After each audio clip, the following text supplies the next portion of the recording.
sua Bíblia no livro de Ezequiel, capítulo 36. Ezequiel é um profeta do Antigo Testamento que viveu nos mesmos dias de Daniel e seus amigos na Babilônia, viveu nos mesmos dias de Jeremias, que profetizava em Judá, em Jerusalém, capital de Judá. E Ezequiel é um profeta judeu que foi levado pela Babilônia. Foi levado dentre os judeus para trabalhar.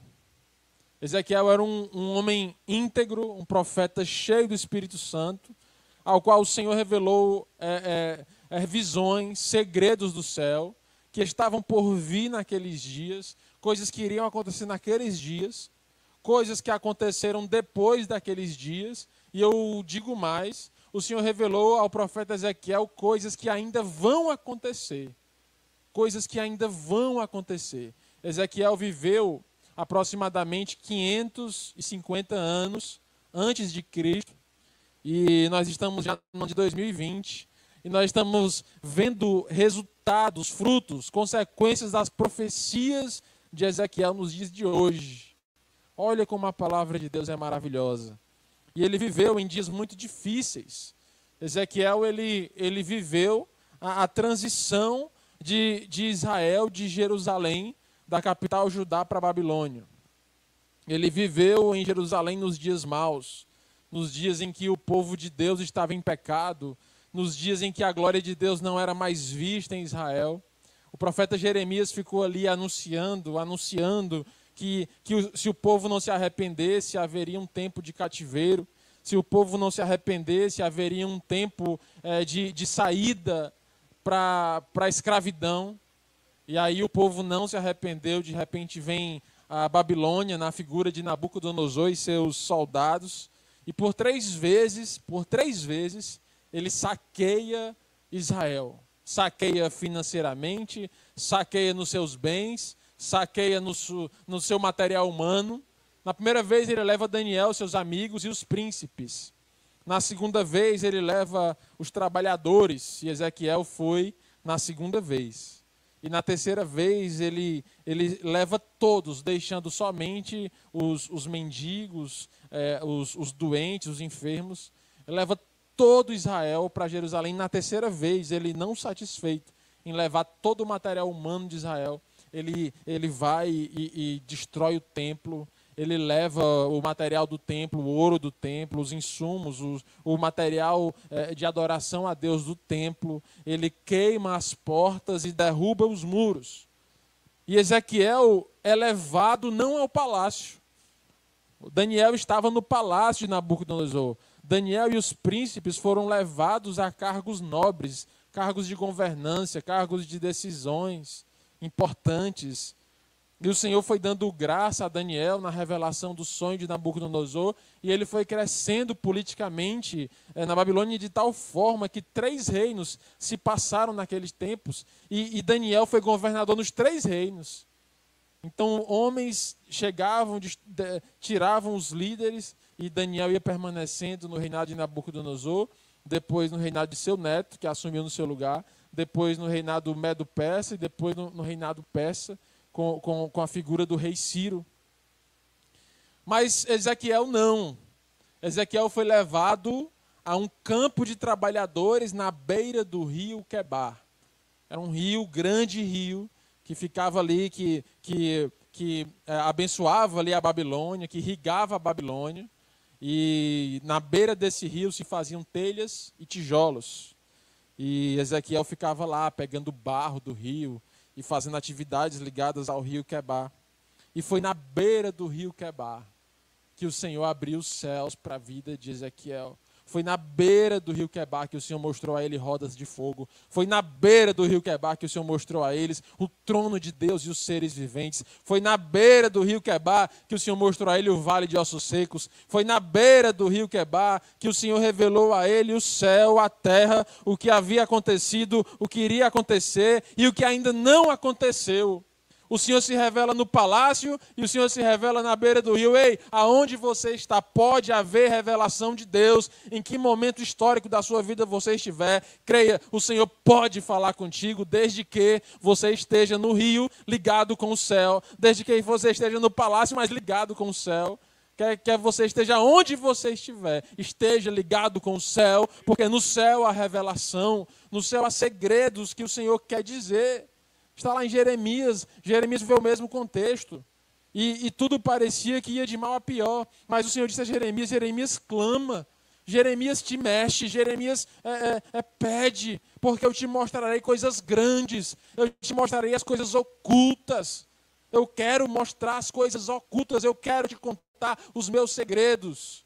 E ali grandes revelações foram ditas. Então creia, o nosso Deus quer falar contigo. O Senhor quer falar contigo através das pregações, dos louvores. E o Senhor quer falar contigo no secreto, de maneira pessoal, sem que ninguém veja, sem que o Instagram saiba, sem que ninguém saiba, lá ajoelhado no teu quarto, no teu banheiro, no lugar de contrição, no lugar de intimidade. O Senhor revela coisas grandes e coisas ocultas que transformam vidas, que são soluções para famílias, que mudam histórias, mudam casamentos, que é o start de Deus, de uma nova história, de um novo tempo, e por que não dizer, do avançar de Deus na sua vida e na sua casa, porque grandes coisas estão por vir em nome de Jesus. Então, nesse contexto de muita tristeza, a gente vai lendo o livro de Ezequiel, e ao longo dos primeiros capítulos, até mais ou menos a metade do livro, é um livro de bastante julgamentos. Não vou mentir, não. Não é um livro de leitura fácil. Não é, precisa perseverar. Porque é julgamento sobre o Egito, julgamento sobre a Babilônia, julgamento, e o Senhor vai dando a Ezequiel julgamento sobre as terras vizinhas, o Senhor vai dando a Ezequiel julgamento sobre as tribos de Israel. O Senhor vai dando diagnóstico para Ezequiel, o Senhor vai revelando a Ezequiel a situação do seu tempo, vai revelando. Mas entenda, não para por aí. Nesse capítulo 36, que nós vamos ler agora, a partir do versículo 24, o Senhor mostra a Ezequiel qual é a intenção dele para Israel. E eu queria ler com vocês. O nome desse texto aqui na minha Bíblia é A Restauração de Israel. Começa aqui no versículo 16, mas eu já vou dar um pulo aqui até o 24, nós vamos ler até o 27. Leia comigo. Tomar-vos-ei entre as nações e vos congregarei de todos os países e vos trarei para a vossa terra. Então aspergirei água pura sobre vós e ficareis purificados de todas as vossas imundícias. E de todos os vossos ídolos vos purificarei. Dar-vos-ei coração novo, e porei dentro de vós o espírito novo. Tirarei de vós o coração de pedra, e vos darei um coração de carne. Porei dentro de vós o meu espírito, e farei com que andes nos meus estatutos, guardeis os meus juízos e observeis. Amém? Glória a Deus. Gente, o contexto da Babilônia, o contexto de Ezequiel na Babilônia, ele assemelha-se muito com o nosso contexto. É interessante como, ao observar a leitura atenta da Bíblia, o que vivia o profeta, o que passava-se ao seu redor, e analisar o que está se passando hoje, nos nossos dias, a briga ideológica, o choque cultural, as ideologias que se formam, as bandeiras que se levantam, o conteúdo que se grava, os filósofos aos quais se dá ouvido nesses dias, fica claro que o contexto é muito parecido. Havia um contexto de pecado, um contexto anti-Deus, um contexto a favor de ídolos, um contexto onde o homem estava no comando, um contexto de idolatria exposta, não era velada, era claro a idolatria, e havia um grande contexto de caos moral, um caos na moralidade. Não havia respeito, não havia estruturação da família, não havia exaltação ao nome de Deus. E lá estava o profeta Ezequiel. E aí, aqui, nesse texto, o Senhor dá um diagnóstico. Você sabe que Deus dá diagnósticos? Você sabe que Deus esquadrinha o coração do ser humano, do homem e da mulher? O Senhor tem a capacidade de dizer exatamente o que se passa por trás do rosto, por trás da maquiagem, por trás da roupa bonita. O Espírito Santo de Deus tem poder para diagnosticar os pensamentos mais escondidos, no esconderijo do coração do homem. O Espírito Santo de Deus tem o aparelho mais de última geração de diagnóstico. A medicina, ela tenta evoluir a cada ano em busca de diagnósticos, acelerar diagnósticos, conseguir realizar diagnósticos rápidos. Isso vai evoluindo a cada dia, a cada ano. Está tudo bem a transmissão? A cada dia, a cada ano. Se você olhar 30 anos atrás para descobrir certas doenças, certas patologias, era algo muito difícil. Não se sabia. Às vezes só se conseguia descobrir quando ia examinar um cadáver. Mas hoje com um simples exame de sangue, consegue saber se o coração está sofrendo, se não está, se tem uma célula tumoral, se não tem, se tem uma bactéria determinada, se não tem. Hoje a tomografia é tão bem feita, multislice, que ela consegue dar uma imagem perfeita em 3 dimensões do computador. Você vira para um lado, para o outro, cabeça para baixo, fatia, você escolhe a imagem que você quer. Você vai no profundo do escondido, mas eu quero dizer, a medicina pode avançar o tanto que avançar, mas ela jamais conseguirá discernir o que se passa dentro do coração do homem. E aqui o Senhor Deus dá uma aula há 500 anos antes de Cristo de diagnóstico. E ele diz, sabe qual é o problema? Ezequiel, eu vou te revelar. O problema é que esse povo, o povo de Israel, tornou-se um povo de coração duro, um povo idólatra e um povo de espírito velho. A questão é essa. Eles estavam sendo levados à Babilônia porque se tornaram um povo de coração duro, um povo idólatra e um povo de espírito velho. Aí eu quero te dizer, qualquer semelhança com os dias de hoje não é mera coincidência. A nossa sociedade como um todo, ela se tornou uma sociedade de coração duro para Deus, uma sociedade idólatra e uma sociedade de espírito velho. Mas o Senhor tem um propósito de renovar, de curar, de trazer coisas boas, de trazer a solução, porque o Senhor não aponta a ferida para matar, o Senhor não despedaça o caniço rachado, o Senhor não apaga o pavio que fumega. O nosso Deus é Deus de restauração, é Deus de cura, é Deus de novas coisas. Vem comigo nessa noite, porque eu sei que o Senhor dá o diagnóstico, mas não para a morte, mas para a vida. O Senhor dá o diagnóstico para a libertação, mas a libertação vem não à força. A libertação de Deus, ela não vem à força. Ela vem para aquele que se rende, para aquele que se quebranta, para aquele que se humilha. O que levou Israel a essa situação? Você concorda comigo? Ou você acha que eu estou exagerando? Que a nossa sociedade hoje, como um todo, é uma sociedade de coração duro para Deus. É uma sociedade cheia de ídolos. Idólatra, cheia de ídolos. O que é um ídolo? É tudo aquilo que ocupa o lugar de Deus. Tudo aquilo que ocupa o lugar de refúgio. Tudo aquilo que ocupa o primeiro lugar. E é uma sociedade de espírito velho. Pode ser que você não esteja entendendo ainda o espírito velho. Mas deixa guardado aí, porque nós vamos já chegar nesse ponto. Essa semana eu recebi uma pergunta tão difícil. Mandaram um WhatsApp para mim assim, Timóteo, me explique, essa Covid aí, essa pandemia, ela veio de Deus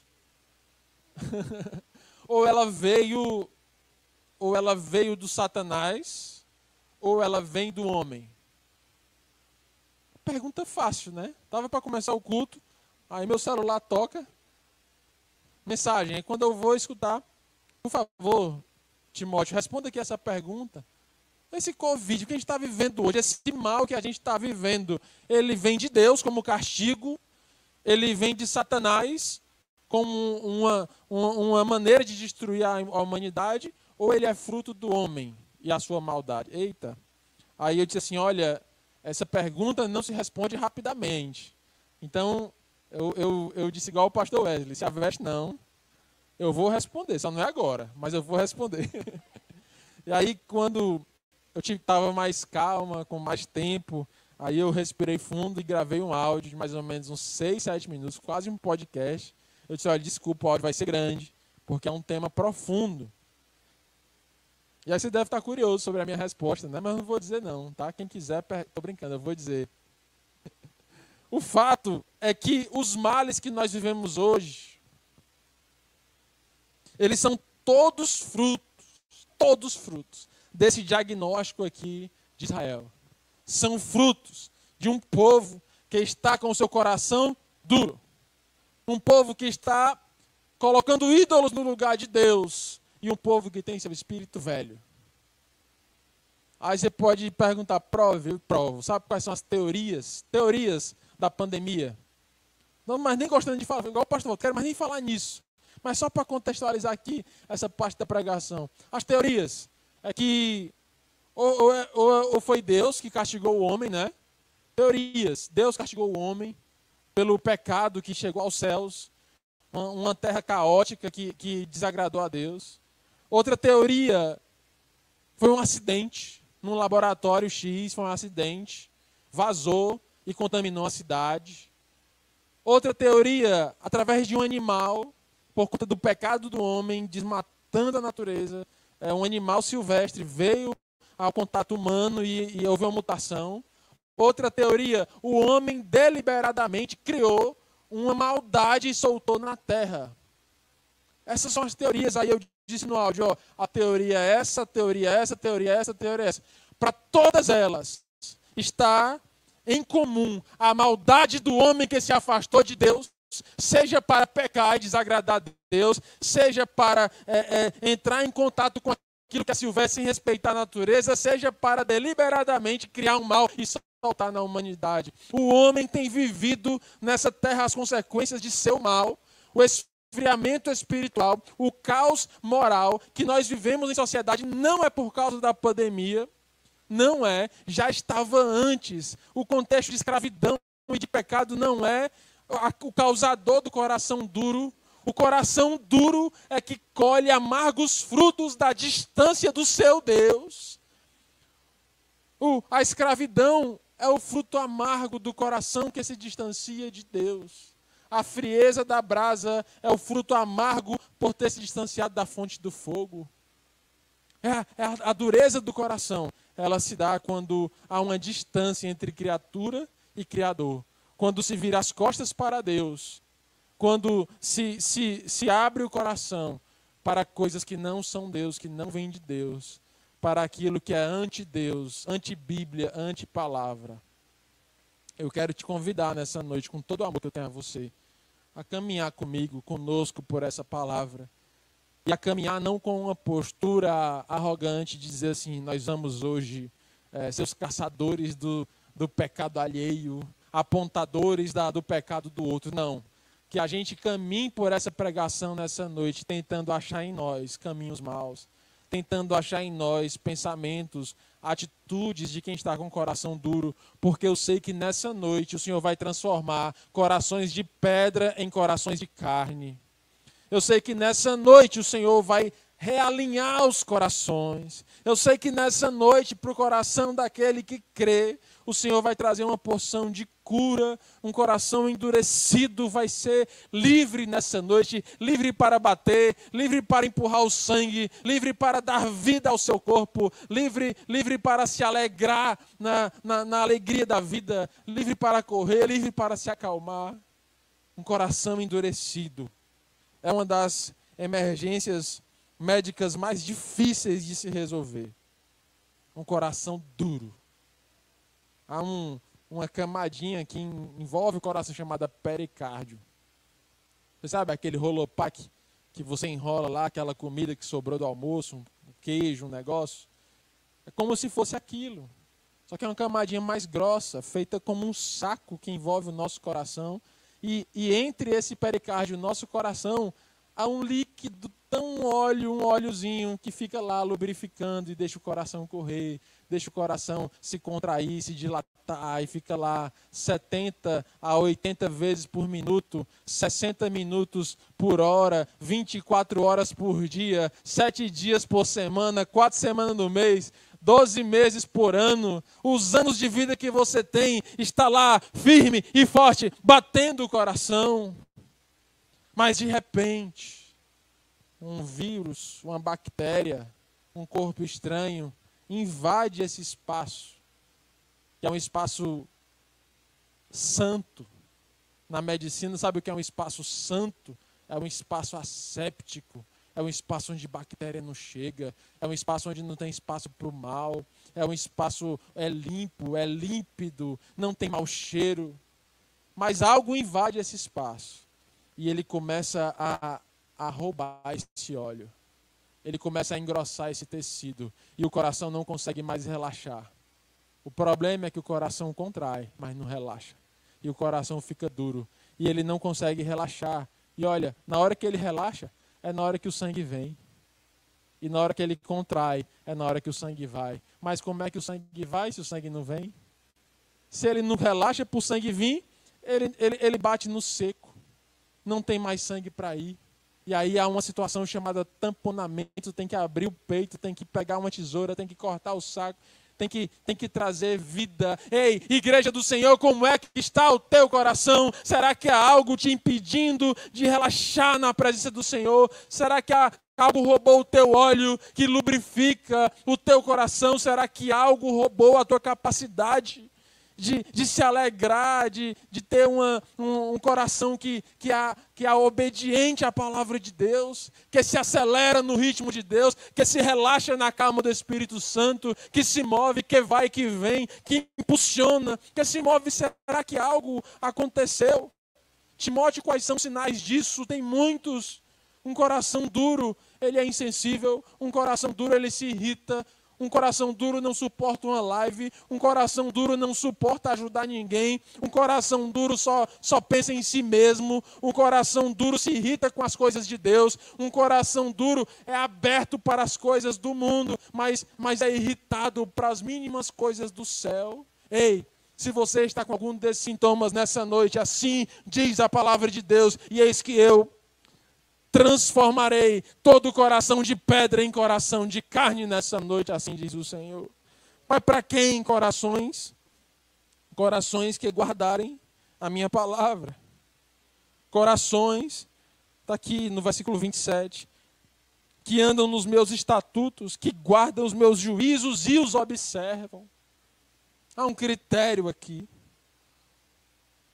A nossa parte. E eu quero te dizer, preparar o coração é uma tarefa que o Senhor confiou aos homens. O Senhor nos deu corações. O Senhor deu a cada um de nós um coração, não no sentido físico agora, anatômico, mas o Senhor deu a cada ser humano um coração, as suas emoções, o seu temperamento, o seu jeito de ser, cada um de um jeito. Dizem alguns psicólogos que existem 4 temperamentos. Eu acho muito pouco, porque tem muito mais que 4 tipos de pessoas, mas são muitos e cada um do seu jeitinho, da sua individualidade, com a sua história de vida, com suas lutas, com suas guerras, com seus traumas, com suas vitórias. Eu não sei como é que está o teu coração, mas eu sei de uma coisa: Deus te deu um coração. Eu não sei o que foi feito dele, ou o que fizeram com ele, mas eu sei que nessa noite o Senhor promete um coração novo para todo aquele que se abre à verdade da sua palavra. Não é para quem pode, como diz a irmã Nalinda, numa pregação histórica dos 20 anos de Nova Vida. Não é para quem pode, é para quem quer. Não é para quem tem algum mérito, não, é pela graça, mas é para aqueles que têm vontade, aqueles que têm sede, aqueles que têm fome. E nós vamos conversar sobre isso nessa noite. Sabe por quê? Porque a vida, isso precisa ser pregado. E eu vou pregar. Eu vou pregar porque precisa ser pregado. Não porque eu quero, porque precisa. E a gente, quando está aqui, a gente não fala o que a gente quer. A gente fala o que precisa ser dito. E sabe o que é que precisa ser dito? Que a continuação de Ezequiel 36 é Ezequiel 37. Que depois do 36 é o 37. E se no 36 ele disse que o coração estava duro, no 37 já estava um vale de ossos secos. Tchere canta labastere lablas. Eu estou aqui para levantar uma bandeira. Não deixe o teu coração virar osso seco, porque o futuro da escravidão é a morte. Após a morte é a sequidão. Chega num ponto em que não há vida, não há mais separação. É simplesmente um grande cemitério de sonhos, um grande cemitério de vontades, um grande cemitério de sonhos que Deus deu, mas que você não cuidou e morreram e viraram sonhos desorganizados. E a vida passa, e daqui a pouco é 22, é 23, 2024, e a vida passa ligeiro e de repente se olha para trás e se vê um vale de ossos secos, porque um povo um dia se distanciou, como o Eutico se distanciou, se desconectou, se distraiu, subiu na janela, se isolou, se distraiu, cochilou, caiu e morreu. De repente um jovem cheio de sonhos, de repente um jovem cheio de vida, de repente um jovem que, quem sabe, começou o culto ansioso, estava agora morto no chão. Mas eu quero te dizer, essa palavra não é para condenação, essa palavra é para a salvação. Paulo orou, o Eutico foi curado, Ezequiel ouviu o Filho do Homem, clama para que venha o Espírito de Deus sobre esses ossos. E o osso criou tendão e criou músculo e se levantou e ficou organizado, e de repente do céu veio o Espírito Santo de Deus que deu vida. Mas eu quero te dizer, meu irmão, isso não é para todos, não é para todos, é para quem quer. Isso não vai acontecer independente da tua busca. Em Mateus 13, no começo, Mateus 13, eu acho que de 1 a 8, 1 a 7, Jesus está contando a parábola dos semeadores, e ele fala sobre 4 tipos de terreno. Então aqui a gente vê de um lado um povo duro, uma sociedade dura, uma sociedade idólatra, uma sociedade de espírito velho. E a gente vê do outro lado um Deus que tem a intenção de resolver, de curar, de trazer vida. Eu quero te dizer, ele não tem só a intenção, ele tem uma promessa para aquele que crê, que ele vai restaurar, que ele vai dar um coração novo, que ele vai dar um espírito novo, que ele vai fazer novas todas as coisas. Mas não é para quem não quer, é para quem quer, é para quem busca, é para quem prepara o coração. Primeira coisa, o que fazer? Você quer ser achado em qual grupo? Na vida daqueles que resistiram, endureceram e se tornaram ossos secos? Ou você quer estar no grupo daqueles que se arrependeram, se humilharam e receberam de Deus um coração novo? Passaram por um grande transplante de coração. E é isso mesmo que é a obra de Jesus. É fazer novas todas as coisas. Ele disse lá para João em Apocalipse capítulo 2, e eis que faço novas todas as coisas. Eu sou o alfa, o ômega, o princípio e o fim. A intenção de Deus é de trazer novidade.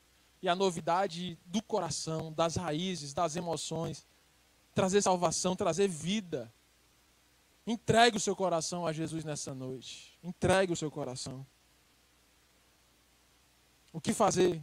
Primeira coisa, prepare o seu coração. Tenha um coração transplantável. Tenha um coração moldável. Como o pastor Wesley prega muito bem. Tenha um coração ensinável. Um coração humilde na presença do Senhor. Seja como aquele quarto solo. Tenha um coração pronto para ser entregue a Deus e receber dele um novo coração. Um coração novinho, um coração com óleo novo, com pericárdio bem transparentezinho, que se relaxa, que se contrai, que se mexe, que se move. Não estamos falando aqui de idade cronológica, estamos falando de um espírito novo, de uma vontade nova, de uma sede nova, de uma fome nova por Deus. Eu me lembrei ao preparar essa singela mensagem, quando eu estava estagiando ainda durante a faculdade de medicina, ali no Hospital do Coração de Messejana, e a gente estava estagiando na ala dos transplantados. E ali estavam tanto pacientes que haviam recebido um coração novo, ou seja, tinham passado já pelo transplante cardíaco, quanto pacientes que estavam na fila. Na fila. Porque para receber um coração novo não é simples. Não é simples. Na terra.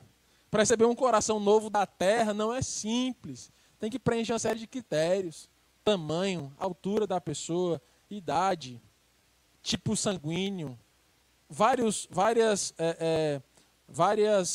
complementos, não é complemento, várias coisas do sangue, compatibilidades, a palavra é essa, várias compatibilidades de sangue, tem que estar tudo organizado, tem que ser de tal forma, e ali a gente estava acompanhando um jovem de mais ou menos 22 anos, que tinha uma cardiopatia hipertrófica, e a única solução para o problema dele era o transplante.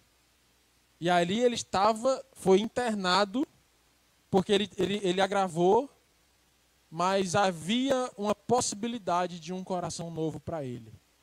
Da idade dele, do tamanho dele, mesmo tipo sanguíneo.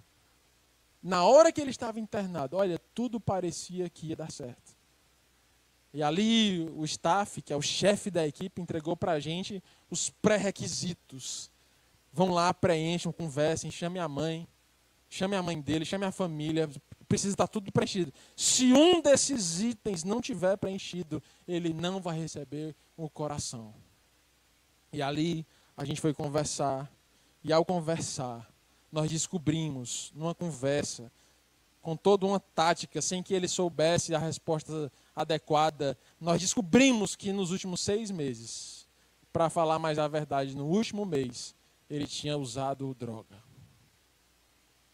E eu não sabia que isso era um fator impeditivo. Quando nós preenchemos, fomos mostrar lá para o professor viu, ele acaba de perder o coração. Por quê, professor? Porque para a gente dar esse coração para ele, ele precisa estar 6 meses sem droga. 6 meses sem nada. A chance desse transplante estar errado, ele tendo usado droga, nos últimos 6 meses é grande. Então a gente vai dar para outra pessoa que não tenha usado. Ah, meus irmãos, aquilo foi um balde de água fria, porque já havia toda uma expectativa. Toda uma expectativa. E aí eu fui estudar, fui ler realmente no mundo inteiro. Nos países mais desenvolvidos do mundo, não se coloca um coração novo. Um transplante cardíaco para quem está preso nas drogas. Porque o índice de rejeição do transplante é muito grande. É como se você estivesse jogando aquele coração fora e deixando de dar vida a outra pessoa. Essa experiência, ela falou muito forte ao meu coração, porque assim como aconteceu naquele dia, acontece também nos dias de hoje. Assim aconteceu na vida do jovem rico. O Senhor deu a ele: eu quero te dar um coração novo. Eu quero te salvar. Eu quero que você ande comigo. Eu quero que você siga agora na minha graça, na minha lei. E o jovem rico olhou de um lado o coração novo e do outro lado o seu vício nas coisas dessa terra. Virou as costas, balançou a cabeça e foi embora. Ele não recebeu o coração novo porque no coração dele ele não preenchia os pré-requisitos. Mas eu quero te convidar nessa noite a abrir mão de tudo aquilo que te impede de receber um coração novo. Porque as exigências da terra são grandes. Porque quem sabe a medicina ainda não evoluiu. Porque quem sabe ainda virão corações 3D de polipropileno, que não vão precisar mais desses pré-requisitos da terra. Mas o que eu quero te dizer é que para o céu, o único pré-requisito é o joelho que se dobra e diz: eis-me aqui, Senhor, faz de novo em mim a tua obra. O homem, ele aponta, o homem mede com a régua. Ele tenta botar parâmetros para tentar não desperdiçar o que não está errado. Mas a verdade é que Deus, ele dá um coração novo para todo aquele que quiser de verdade. O jovem rico teve a chance e perdeu. Perdeu porque Jesus não quis, perdeu porque ele não quis. E você, meu irmão, sabe, existe uma expressão na Bíblia chamada curios, K-U-R-I-O-S, Curios, do grego, que significa mestre. Quando o apóstolo Paulo cai e ele tem um encontro com Jesus, a primeira expressão com a qual ele se refere a Jesus é Curios. Ali estava feito a troca, ali estava dado o transplante, ali estava autorizado o transplante cardíaco. Ele disse, eu não sou mais o meu mestre, a filosofia não é mais o meu mestre, a minha vida, aquilo que eu construí, o meu dinheiro, minha cidadania romana não é mais, agora Jesus Cristo é o meu mestre. Você entende? Tomé viveu essa crise do transplante cardíaco, Tomé viveu essa crise. Quando Jesus aparece aos seus colegas, discípulos, que eram colegas até então, ele diz, eu não acredito. Rapaz, não acredito não.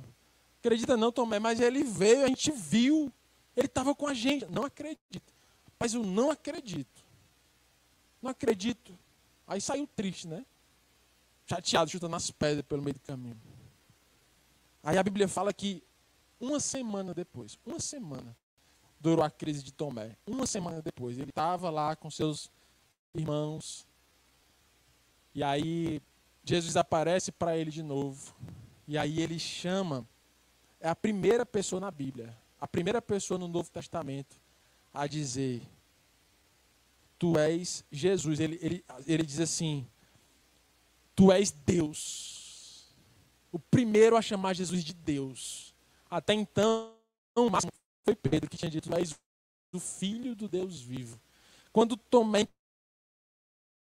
que o seu coração estava duro, estava cético, estava sem fé.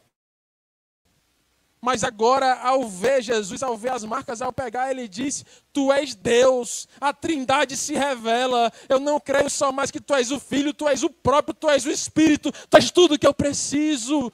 As barreiras se quebraram, a revelação chegou, o coração foi mudado. Ei, o que é que falta, meu irmão? Para que a libertação chegue, para que a escravidão acabe, para que o pecado não reine mais sobre ti, para que o Senhor seja o teu refúgio, seja a tua força. O que é que falta? Te entrega nessa noite. Seja transplantável. Desça do trono. O pastor Walter deu um testemunho meio que sem querer. No domingo passado, numa conversa, a gente estava realizando o batismo do primo Francisco. Entre parênteses, toca fogo, primo Francisco. E aí a gente estava aqui conversando e o pastor Walter começou a contar a experiência dele, dizendo, olha, Francisco, não basta ser batizado nas águas, tem que ser batizado no fogo. E foi assim que aconteceu comigo. E ali a Alana, preparando o ambiente, acabou filmando. E o pastor Walter disse no testemunho, que foi passado aqui no vídeo domingo, que ele vivia baseado numa filosofia, antes de Cristo. Alguém disse para ele, olha, busque a amizade com quem pode te dar algo em troca. E vá sim. E ele foi construindo a vida dele diante de filosofias. Isso não é privilégio do pastor Walter, porque quando não se está em Cristo, a base da vida são filosofias humanas, filosofias familiares, ditados populares. Há pessoas vivendo, norteando sua vida de acordo com o ditado popular. Será possível? Não leva desaforo para casa, não sei o quê, não tem mais jeito, eu nasci assim, vou morrer assim, é desse jeito. Baseando sua vida em coisas tão simples, músicas de pessoas que estão tão longe de Deus. Mas quando nós estamos em Cristo, chega um coração novo, com princípios novos, com uma libertação. Ei, chegou o dia do fim da escravidão, chegou o dia da libertação, chegou o dia de proclamar a libertação da Babilônia e dizer, Babilônia não reina mais sobre mim, eu estou agora com um coração novo. Porque o Senhor prometeu que ia me dar um coração novo. E nessa noite eu digo, mestre, tu és Deus e eu quero um coração novo, eu preciso de um coração novo. Eu vou lutar por esse coração novo. A sociedade precisa de uma igreja de coração novo. A sociedade não precisa de doutrinas religiosas. A sociedade precisa que se levante um povo cheio do Espírito Santo, de coração novo, porque no coração velho não se põe vinho novo, porque o vinho se fermenta e se desperdiça. Não se coloca remendo novo em pano velho. Então não espere a unção nova num coração velho. Renove o seu coração nessa noite. Torne mole. Torne flexível, faça o que faz tempo que não faz. Faz tempo que não se ajoelha, pois vamos nos ajoelhar nessa noite. Faz tempo que não chora, pois vamos chorar. Faz tempo que não clamamos, vamos clamar. Faz tempo que não usufrui dos dons, pois vamos deixar o Espírito Santo fluir em nós com os seus dons nessa noite. E que não seja algo momentâneo, que não precise vir uma pregação desse estilo.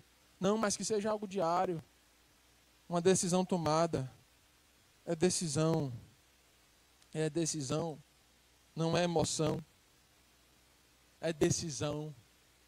Viver de coração novo não é emoção, não é arrepio, porque as emoções são extremamente voláteis. As emoções dependem de hormônio. Pensa numa coisa volátil, é hormônio. A mulher passa 28 dias no ciclo, não tem um dia igual ao outro. Não tem um dia em taxa hormonal igual ao dia seguinte. Não tem. E isso passa a governar suas emoções. Aí vai ter que torcer para o Jesus voltar no dia bom.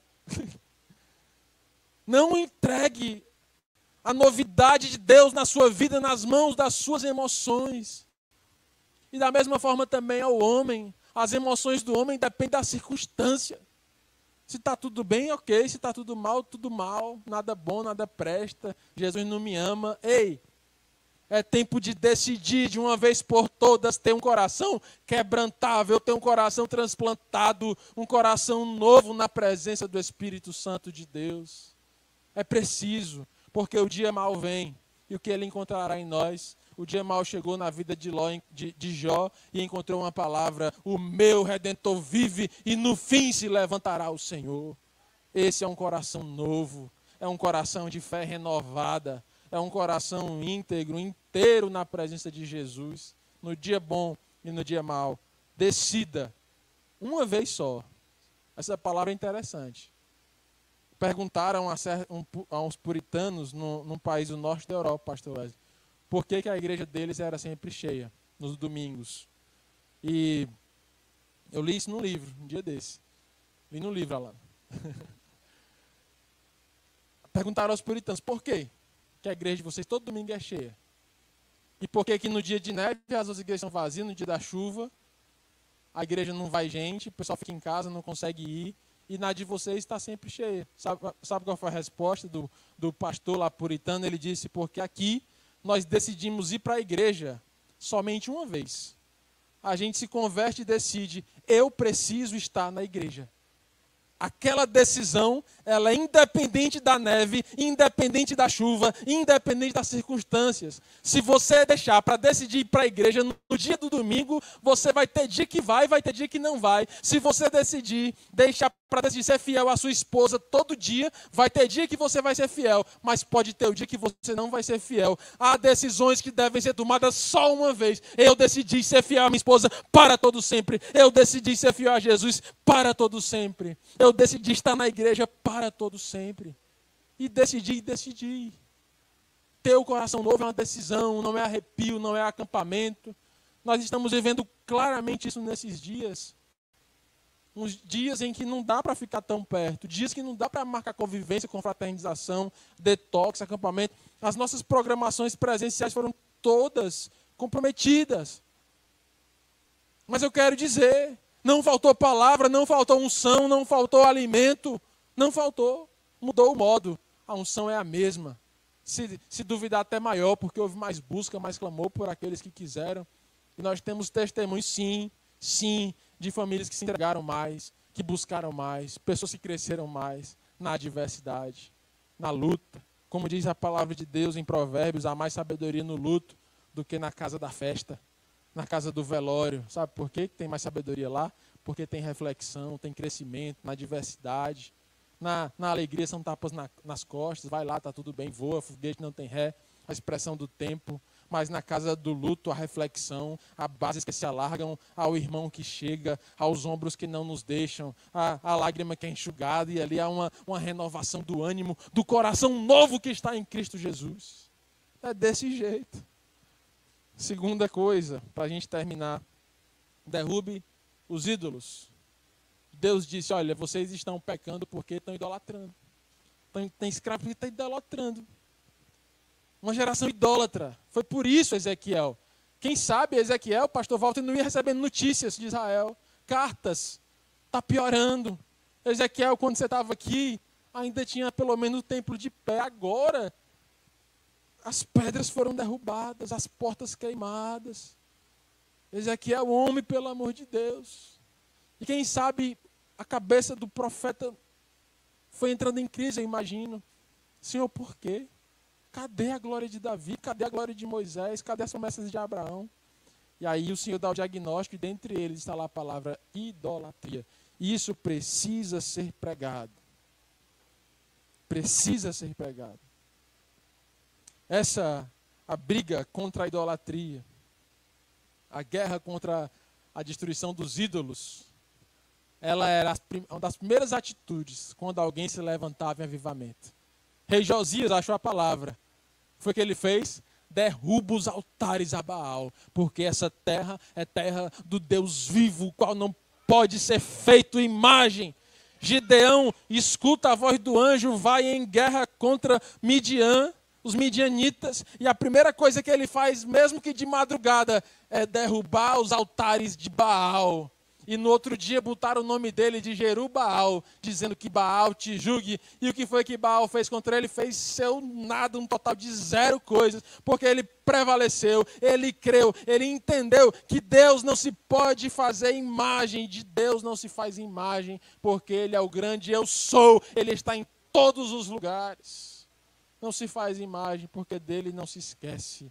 Imagem é para quem se esquece. Tem que se lembrar, ele não. Ele está sempre vivo nas nossas mentes, nos nossos corações. Ezequias restaurou o culto. O rei Ezequias, gente, uma pregação sobre o rei Ezequias, vai ter um dia. Rei Ezequias voltou à Páscoa. Rei Ezequias restaurou o culto. Rei Ezequias reformou o templo. Rei Ezequias abriu de novo a igreja. E o rei Ezequias teve um culto tão forte, como se diz hoje, né? Foi forte. Um culto tão forte que ele tocou a trombeta, venham todas as tribos. Vai ter a maior Páscoa que Israel já viu. Páscoa. Faz quantos anos que não tem Páscoa? Não faz, pois vai ter agora. Eu tirei a minha referência do meu pai pecador, biológico, e eu coloquei a referência agora no meu pai Davi. Eu estou decidido. Cadê a Páscoa? Pastor, o culto foi tão forte que as pessoas que saíram do culto, voltando para suas tribos, viajando de volta para casa, saía derrubando altar onde passava. A Bíblia diz que houve uma santidade em Israel, porque as pessoas, mesmo sem ninguém mandar, elas iam voltando para casa e derrubando altar, derrubando estátua. Porque eles entenderam que ali estava o refúgio. Aí você pergunta, Timóteo, por quê? Que diferença faz uma estátua? Que diferença fazia naquele tempo um altar? Por que Gideão se levantou contra isso? Sabe por quê? Porque na hora que Israel tinha um problema, eles não iam mais orar a Deus, eles iam ao pé da estátua. Na hora que o filho adoecia, eles não iam mais ao sacerdote. Eles faziam uma oferta e depositavam nos pés da estátua. Na hora que a crise familiar chegava, na hora que os midianitas roubavam, eles não iam mais ao sacerdote, não iam mais orar. Eles iam aos pés da estátua, acreditando que dali viria salvação. Eles fizeram das estátuas a Baal o seu lugar de refúgio. Sabe o que é que Filipenses capítulo 4 diz? Seja a vossa moderação conhecida de todos, o vosso equilíbrio conhecido de todos, e de Deus sejam conhecidas as vossas crises e os vossos pedidos. Em Filipenses, Paulo, numa cidade que também vivia a opressão da idolatria, reorganiza, mas não mais estátuas físicas, mas agora corações. Mas na sociedade de hoje, o que é que a gente faz? A gente torna as nossas crises conhecidas de todos, e diante de Deus a gente vai com moderação. A gente fica frio, estático diante de Deus e do culto moderado, mas as nossas crises são públicas. Paulo diz que diante da sociedade sejam moderados e equilibrados. Alegrai-vos no Senhor. Mais uma vez eu digo, alegrai-vos no Senhor. Sejam conhecidas diante de Deus as vossas crises com orações, súplicas e ações de graças, porque perto está o Senhor. Organiza o teu refúgio, o teu lugar de descanso. Se tornam ídolos. Ídolos. O Instagram tem sido ídolo de muitas pessoas. Quando alguém está aperreado, o menino cala a boca e vai para o Instagram relaxar a cabeça, e vai relaxar a cabeça no YouTube, e vai relaxar a cabeça não sei aonde. A grande questão da sociedade não vem em decorrência da crise atual. É uma crise do coração que colocou no lugar de Deus aquilo que não é de Deus. Mas nessa noite isso pode mudar. Mas nessa noite vem espírito novo. Mas nessa noite vem unção nova. Mas nessa noite vem coração novo em nome de Jesus. Veja bem, quando a coisa aperta, para onde é que você vai? Examine o seu coração. Não estou julgando, mas pode ser que lá esteja o teu ídolo. Pode ser que lá esteja algo que está no lugar de Deus. Pode ser que você mesmo seja o seu ídolo. Pode ser que dentro de ti haja uma vaidade do sofrimento, uma vaidade de sofrer. Quantas vezes você está no Instagram, você se depara com uma foto de um braço com uma pulseira da UPA e uma veia PEG descendo um remédio? Quantas vezes? Porque a sociedade agora ela acha bonito o sofrimento. Ela quer divulgar que todos saibam a cirurgia, todos saibam não sei o quê. Filipenses, seja a vossa moderação conhecida de todos, e as vossas crises sejam conhecidas do Senhor. Na presença do Senhor é que nós devemos nos rasgar, nos humilhar, na presença dos líderes da igreja, na presença dos irmãos íntimos, naqueles que podem orar por nós e nos abençoar. Aí sim é o lugar da crise, é o lugar da reforma, é o lugar do transplante. E às vezes a gente tem recorrido a lugares que não são de Deus. Isso causa uma desorganização, porque a gente tem apresentado nossas crises nas mãos de quem não vai resolver. E nas mãos de quem pode resolver, a gente apresenta a nossa moderação, nossa resistência, nosso pé atrás. Todo moderada na hora do culto, da live. Mas diante de lugares que não são de Deus, é expansivo, aberto, expõe, rasga as crises, o coração. Ei, é noite de cura, é noite de reforma. A igreja do Senhor precisa ser levada nesse lugar. Salmo 14, versículo 1 diz que o insensato diz não a Deus. O insensato diz não a Deus. E aqui no Salmo 14, o salmista não está se referindo ao ateu, porque o ateu ele diz não a Deus porque eu não creio. Mas aqui no Salmo 14 é um salmo a Israel que está dizendo: Israel tem vivido como se não houvesse Deus. Isso é idolatria. Viver a vida como se não houvesse Deus. Viver a vida sem buscar Deus. Isso gera a escravidão que leva à morte, leva ao vale de ossos secos. Lembra que o 37 vem depois do 36? Que depois do 36 e 37, que depois dessa palavra tem o vale de ossos secos. Pois nessa noite é a noite de livramento em nome de Jesus. Sabe, a última coisa. Coração novo. É um coração que tem fome e que tem sede de Deus. Em Apocalipse capítulo 22, o noivo diz assim, ó: aquele que tem fome, vem. Aquele que tem sede, vem. É preciso que a gente se levante com fome de Deus, com fome de dons, com sede da palavra, com sede do sobrenatural, com sede da cura. Sabe por quê? Porque não nos tem faltado alimento, tem faltado é fome. Não tem faltado comida, tem faltado é fome. Um povo fastioso. E tem palavra só no nosso canal, uma igreja singela, humilde, mas cheia do Espírito Santo. Só no nosso humilde canal que você está aí agora. Esse canal, esse mesmo, tem mais de 300 pregações. 300 pregações. 300, mais de 300. Depois eu vou parar um dia para contar de novo. Mais de 300 pregações. Não nos tem faltado alimento. Passamos aqui a conferência Avance, quinta, sexta, sábado, domingo. Domingo foi quase 4 horas de live, com testemunho, com palavra. Tem um avancinho, né? O nosso pezinho de feijão. Pensa como ele já está taludo, está grande, já tem folha. E mesmo assim, alguns não se alimentam. Porque não tem faltado não é comida, não. Tem faltado é fome. E a fome certa. Porque uma coisa certíssima que a Juliane pregou aqui, no sábado passado, foi que para fazer escolhas é preciso também desescolher. Para escolher algo é preciso desescolher outras coisas. Então, a fome que eu falo que falta, não é qualquer fome. Porque fome de bagulho, fome de qualquer comida, fome das coisas da vida, isso tem. Isso o mundo instiga. Isso o mundo coloca fome. Isso o anúncio do YouTube, o anúncio do Instagram está alimentando a fome de homens que veem mulheres ali em danças sensuais.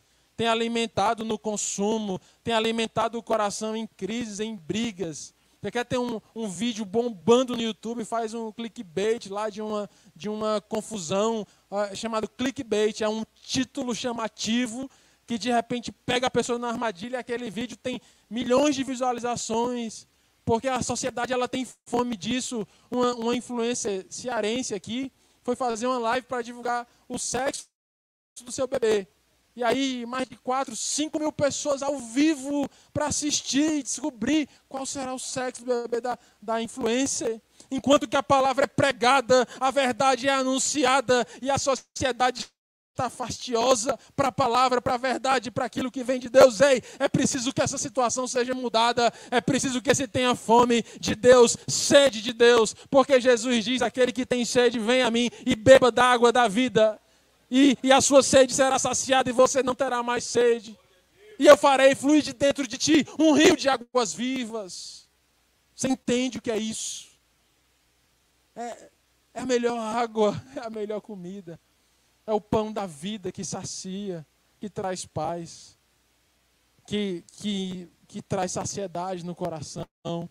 E essas fomes, esses anúncios se apresentam e não atraem mais. Porque a gente já comeu a melhor comida, a gente já está saciado com a água do Espírito. Mas eu quero dizer, essa é uma atitude diária, é uma atitude todo dia. A fome de Deus, a sede de Jesus e da sua palavra deve ser estimulada na sua casa, na vida dos seus filhos. Estimule nos seus filhos a sede das histórias bíblicas, a sede da palavra, a sede de Deus, a sede da canção, a sede da adoração. Prepara o ambiente no dia do culto, prepara a família, porque Jesus vai falar, ali é tempo de sede, é tempo de ter a sede saciada. É para quem quer, para quem deseja. A sede e a fome falam sobre desejo do coração.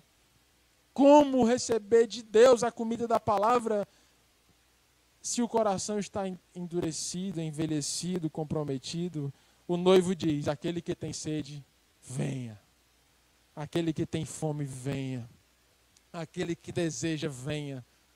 Essa palavra não está lá em Gênesis, não está lá em Mateus. Essa palavra está em Apocalipse, dizendo, venha. Nos últimos dias, venha. Até que eu volte, venha. Porque esses são os meus, são aqueles que me desejam, são aqueles que têm sede de mim, são aqueles que têm fome de mim.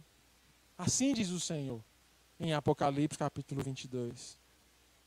Você entende isso? Em nome de Jesus. E aí a grande promessa, porei dentro de vós um coração novo. E agora, porei dentro de vós um espírito novo. Sabe, é verdade. Muitos estão em escravidão, porque têm vivido sob o espírito velho. O espírito velho, ele espera as coisas melhorarem. O espírito novo, ele faz as coisas melhorarem. O espírito velho, ele deita na rede e espera o tempo melhorar.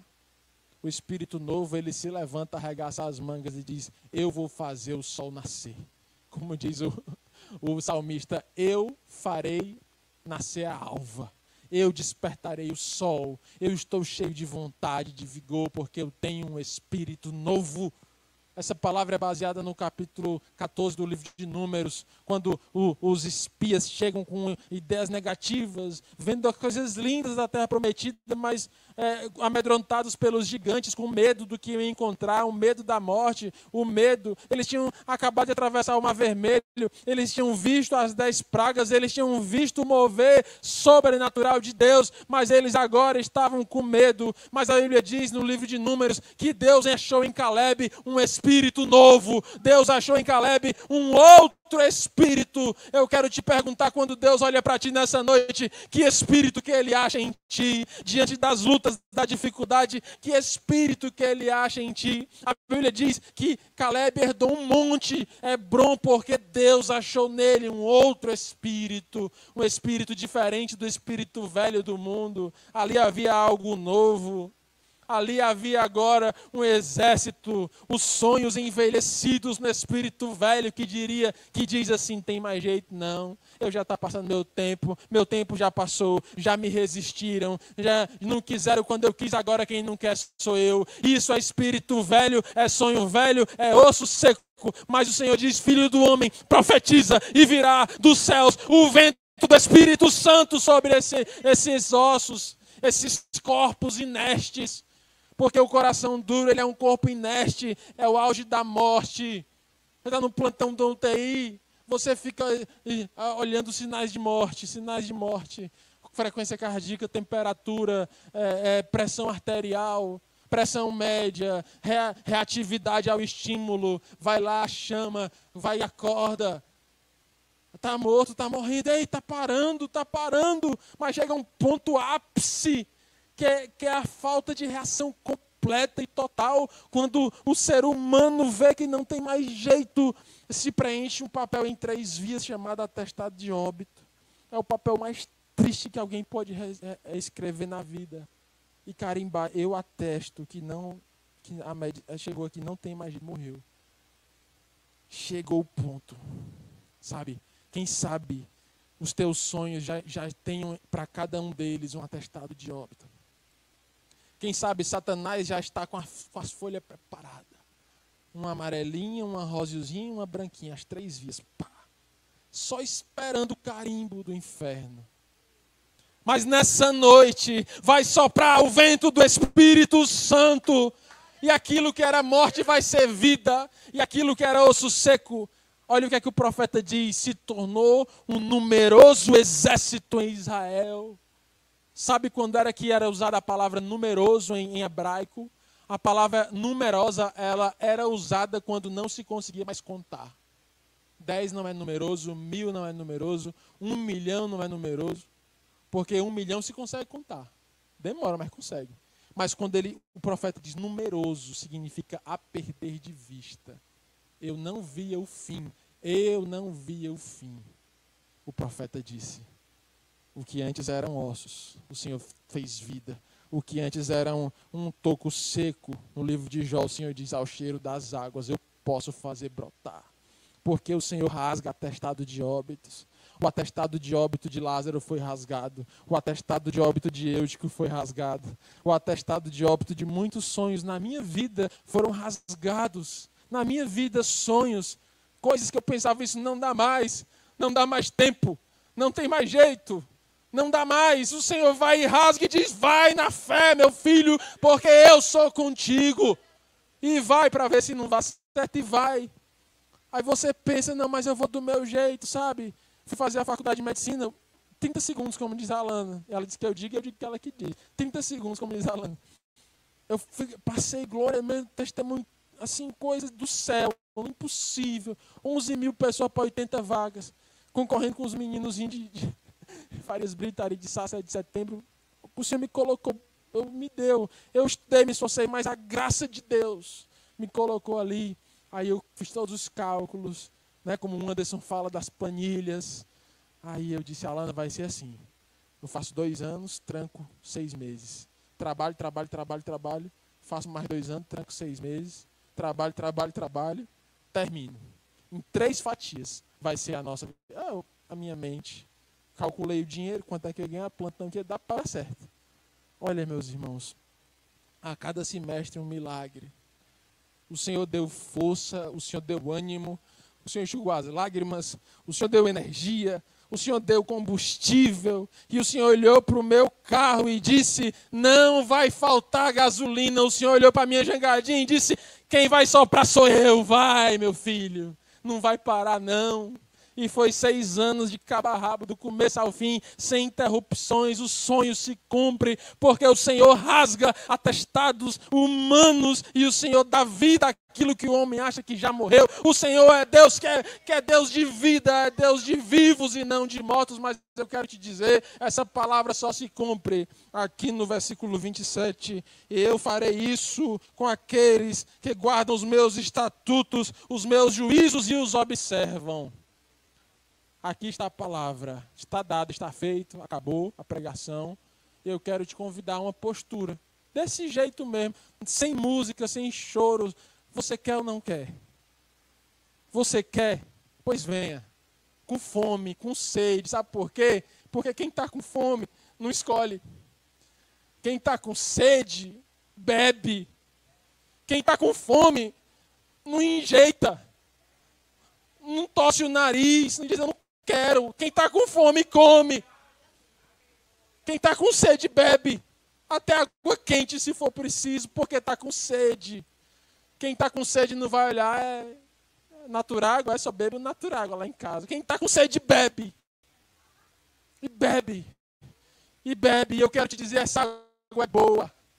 Essa água é perfeita. Essa água sacia de uma vez por todas. E essa água te transforma em um saciador de sedes. Esse é o Evangelho de Jesus, um povo de coração novo, que ganha agora novos corações para fazer outras pessoas de coração novo. Espírito novo, que é da terra, que é animado, que não torna permanente aquilo que não é, que é temporário, como a Alana diz. A mulher Ciro-Fenícia chegou para o Senhor, Senhor, a minha filha está doente, a minha filha está endemoniada. Ela não é, ela está. Aí o Senhor faz um trabalho com aquela mulher e diz, ela não está mais, agora ela está curada. Ela é curada. Não torne permanente aquilo que é temporário. Não traga para você o que não é seu. O que você é um filho de Deus, uma filha de Deus, de coração novo, cheio do Espírito Santo, com uma vida pela frente, com dons pela frente, com um ministério pela frente. Se algo depõe contra isso nessa noite, que seja quebrado agora em nome de Jesus. Toda cadeia que te prende. E como é que se prende? É na festa? Foi na festa? Paulo fez uma festa na prisão? Não, Paulo adorou com as mãos atadas. Cheio, lá no calabouço frio, debaixo da terra, acorrentado. Paulo não acendeu uma vela e cantou parabéns, não botou uma música animada, não. Paulo adorou, e a terra tremeu. E a terra tremeu foi na adversidade. Porque quando nós adoramos, quando está tudo bem, é gratidão e ação de graças. Mas quando nós adoramos, quando tudo está mal, é amadurecimento, é libertação, é afirmação da fé de um coração novo. E aí isso atrai milagre. Coração novo atrai milagre. Coração novo atrai o sobrenatural. Sabe que espírito novo é esse? Eu vou te dizer. É o Espírito Santo de Deus. Profetizado em Ezequiel e se cumpriu em Pentecostes. Nós temos o grande privilégio de ter sobre nós, dentro de nós, o Espírito Santo de Deus. Grande privilégio. 2 Timóteo 1,7, Paulo diz, e eu não vos dei espírito de covardia. Eu não vos dei. Está dizendo, não, se vocês têm agido com covardia em relação à palavra, não fui eu que dei. Não vem de Deus.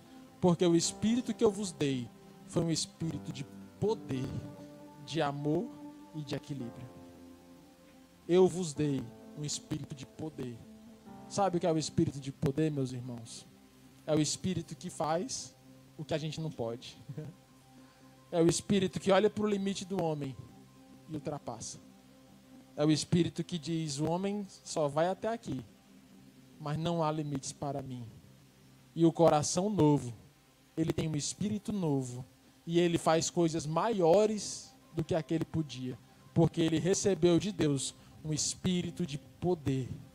Não do poder do homem, o poder da CPI, o poder do deputado, o poder do empresário. Não, o poder de Deus, para a glória de Deus. Eu te convido nessa noite a receber do céu um coração novo. Eu te convido nessa noite a rasgar aí os atestados de óbito, daquilo que parecia não ter mais jeito, das emoções, o coração, a dificuldade de se quebrantar, a dificuldade de manter uma estabilidade. Nessa noite, receba um novo coração. Nessa noite, receba uma nova vida. Receba. Aquele que tem sede, venha. Está com sede? Pois venha. Venha. Está com fome? Vem. Só vem. Só vem e vê. Só vem e prova. Só vem e bebe. E do teu interior fluirá um rio de águas vivas.